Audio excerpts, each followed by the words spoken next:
Hello, sixth class. Today we are starting exercise 3.6. So is exercise very small exercise.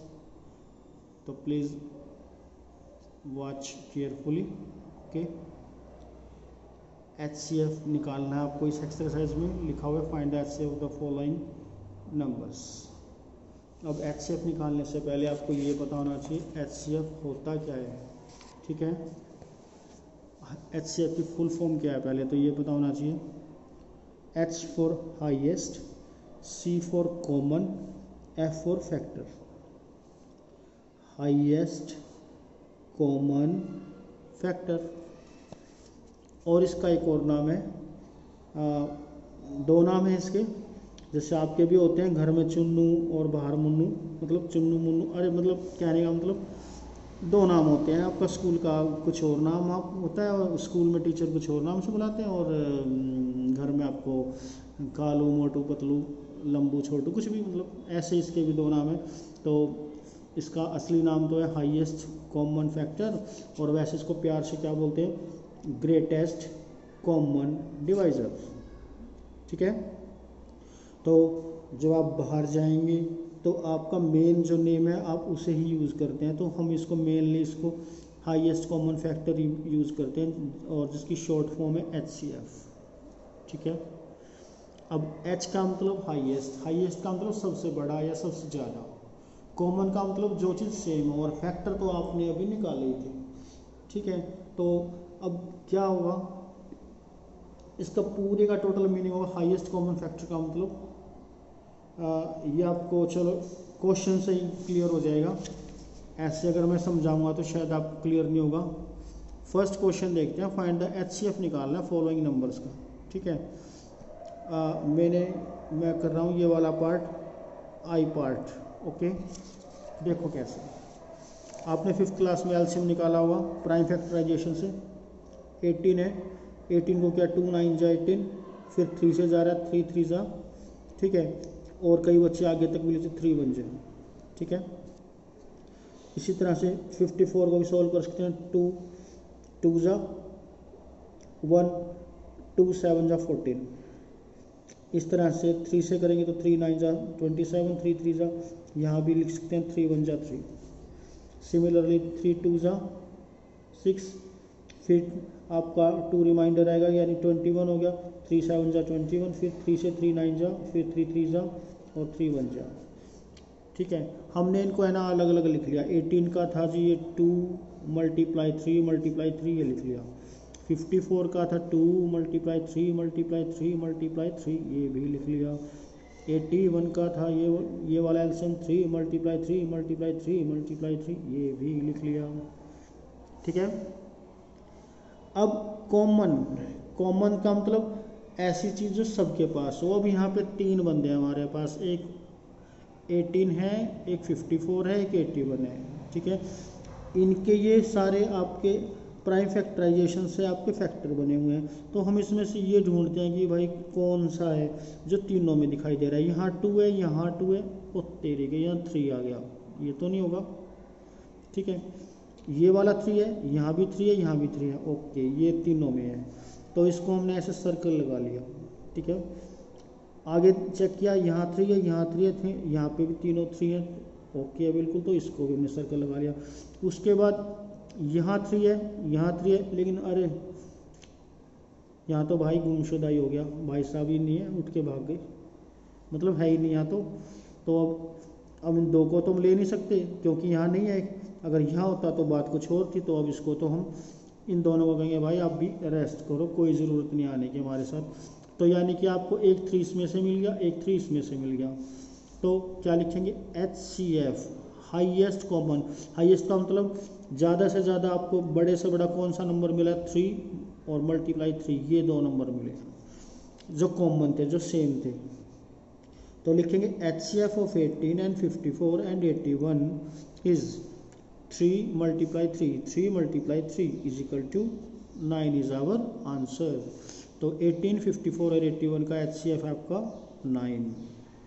Okay, इसके अंदर है ना, जैसे फर्स्ट क्वेश्चन है 18 एंड 48। तो इसको भी आप पहले ऐसे एलसीएम लोगे, उसके बाद इनको प्राइम फैक्टराइजेशन इस तरह से लिख दोगे। अब यहाँ हमने 3 आ गया था, अब आपको अगर 2 नंबर्स का आ जाएगा तो एक को छोड़ दो, फिर दो में से आपको कॉमन छांटने, जो दोनों में सेम नंबर मिलेंगे उनको लिख लेंगे, और उनको लिखने के बाद ऐसे मल्टीप्लाई कर देंगे और आपका आंसर आ जाएगा। अंडरस्टैंड? ओके, तो सेकंड क्वेश्चन है, what is the HCF of 2 consecutive numbers. उसने कहा है कि अगर आपको एचसीएफ निकालना पड़ जाए 2 कॉन्सिक्यूटिव मैंने आपको बताया था लगातार नंबर, अगर लगातार नंबर कौन से होते हैं, जैसे 1 2 3 4 5 6 इस तरह से, ठीक है। 2 और 2 ही लेने, ऐसे भी नहीं आप कह दो 1 2 3, ठीक है। तो वो बाबा जी की मशीन नहीं चलानी, वो 1 2 3 बाबा जी की मशीन है, ऐसे कुछ नहीं करना आपको। 1 2 3 आपको केवल कितने नंबर लेने हैं, साफ लिखा हुआ है 2, और कौन से लेने हैं, कॉन्सिक्यूटिव का मतलब लगातार, ठीक है। तो आप कोई भी 2 नंबर ले लो, वो पूछ रहा है अगर हम कोई भी 2 नंबर ले लें तो उनका एचसीएफ कितना आएगा। तो हम है ना लिख रहे हैं HCF of 2 consecutive number is 1। हमेशा आप कोई भी 2 नंबर उठा के देख लेना, कहीं से भी लगातार होने चाहिए, पर ऐसे नहीं कि एक 10 ले लो भाई और एक कह दो मेरा है ना मेरा डेट ऑफ बर्थ हो या 22 का है, एक 22 लो, ऐसे नहीं ले सकते। या तो 21 22 लो या 10 11 लो, ये मतलब साथ साथ होने चाहिए, ठीक है। जब भी आप कोई 2 नंबर साथ साथ लोगे ना, उनका एचसीएफ निकालोगे तो हमेशा 1 आएगा। जैसे कि मैंने तो 2 नंबर लिए 4 एंड 5, 4 के फैक्टर किए ये आया, 5 के किए ये आया, तो 4 के 2 मल्टीप्लाई 1, 5 के 5 मल्टीप्लाई 1, इनमें से सेम चीज़ कॉमन कौन सी दिखाई दे रही है, 2 5 ना, यहाँ 2 है यहाँ है ही नहीं, एक ये 1 है हमारे पास, ठीक है। ये अंकल और एक ये अंकल, ये दोनों सेम दिखाई दे रहे हैं, तो ये आंसर इज 1। अंडरस्टैंड? अरे हंसने की बात नहीं है, इधर देखो भाई, आप हंसे जा रहे हो, फिर समझो कैसे थोड़ा। ओके, नेक्स्ट है 2 कॉन्सिक्यूटिव इवन नंबर। अब आपको लेने तो 2 ही हैं और कॉन्सिक्यूटिव लेने हैं, लेकिन इवन नंबर लेने हैं। इवन कौन से होते हैं, जो 2 की टेबल में जाते हैं, जैसे 2 4 6 8 10 एट्सेट्रा, ठीक है। तो मैं वैसे आपको ये लर्न कर लेना चाहिए था। HCF of 2 consecutive even number is 2। क्या है, कोई भी 2 इवन नंबर का अगर आप एचसीएफ लोगे तो हमेशा आपको कितना आंसर मिलेगा, 2। लेकिन कंडीशन क्या है, कॉन्सिक्यूटिव होने चाहिए। अगर 8 लिया है तो 10 होना चाहिए, 10 लिया है तो 12 होना चाहिए, 20 लिया है तो 22 होना चाहिए। फिर वही बात, बर्थडे नहीं कि मेरा बर्थडे तो 4 का है, मेरे ब्रदर का 10 का है तो मैं 4 और 10 ले लेता हूँ, ऐसे नहीं। ऐसे तो भैया फिर कुछ और ही आ जाएगा। यानी कि इकट्ठे होने चाहिए साथ साथ। कॉन्सिक्यूटिव का मतलब क्या है, लगातार, और इवन का मतलब जो 2 की टेबल में आते हो। तो मैंने एग्जांपल ले लिया 8 एंड 10, 8 का एलसीएम निकाला, 10 का एलसीएम निकाला, और फिर इनमें से कॉमन हमने देखा, यहाँ 2 कॉमन है, ये कॉमन नहीं है, ये 2 है ही नहीं यहाँ 1, तो 2 और 1 कॉमन है, तो 2 मल्टीप्लाई 1 को आपको लिखने की नीड नहीं होती क्योंकि 1 तो सभी में आ जाएगा। ये मैंने वैसे लिख दिया है लेकिन कोई नीड नहीं है इसके लिखने की, तो आपका आंसर आ जाएगा 2 1 जा 2, यानी कि 2 is the answer. Understand? Next है इसी तरह से ओड नंबर। ओड का मैं आपको समझा नहीं रहा क्योंकि मैं 2 पार्ट करवा चुका हूँ, थर्ड बिल्कुल ये सेम है, तो आप इसको ट्राई कर लेना। वैसे ओड में भी आपको कौन से लेने हैं, कॉन्सिक्यूटिव, मतलब लगा नहीं, लगा थप्पड़ लगा वाला नहीं बोल रहा मैं, लगातार वाला लगा बोल रहा हूँ। हाँ, लगातार ओड नंबर इज 1, ठीक है। HCF of 2 consecutive odd number is 1। Even number का तो एचसीएफ आ रहा था 2, और कॉन्सिक्यूटिव ओड नंबर्स का हमेशा एचसीएफ आता है 1। एग्जाम्पल ले लेते हैं, जैसे 25 और 27 है, इन दोनों का आपने एलसीएम निकाला, 25 के ये फैक्टर है, 27 के ये फैक्टर है। अब इसमें सब कॉमन देखें, यहाँ 5 है, यहाँ 5 है, यहाँ 3 3 3 है, यानी इनमें से कुछ नहीं मिल रहा, ओनली 1 और 1 है। 1 का क्या 1 तो मिल ही जाता है, ठीक है, तो आंसर इज 1। अंडरस्टैंड? आप इन एग्जाम्पल्स के अलावा अलग से एग्जाम्पल लेके भी ट्राई करना, तो देखते हैं आपका कभी कुछ और आंसर आ जाए, ठीक है। मेरे ख्याल से आएगा तो नहीं, अगर आ जाए तो आप मेरे को है ना व्हाट्सएप जरूर कर देना कि सर हमारा तो ये आ गया, फिर पता चलेगा। फिर आप क्या है ना पापा जी से है ना 2 थप्पड़ी लगवा देंगे कि भैया इनको जरा ध्यान से कहो पढ़ नहीं रहे। अरे फिर हंस रहे हो, चलो ठीक है।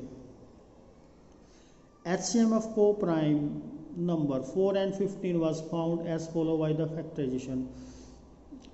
को प्राइम नंबर बताए थे ना, वो नंबर जिनका कोई कॉमन फैक्टर ना हो 1 को छोड़ के, ठीक है।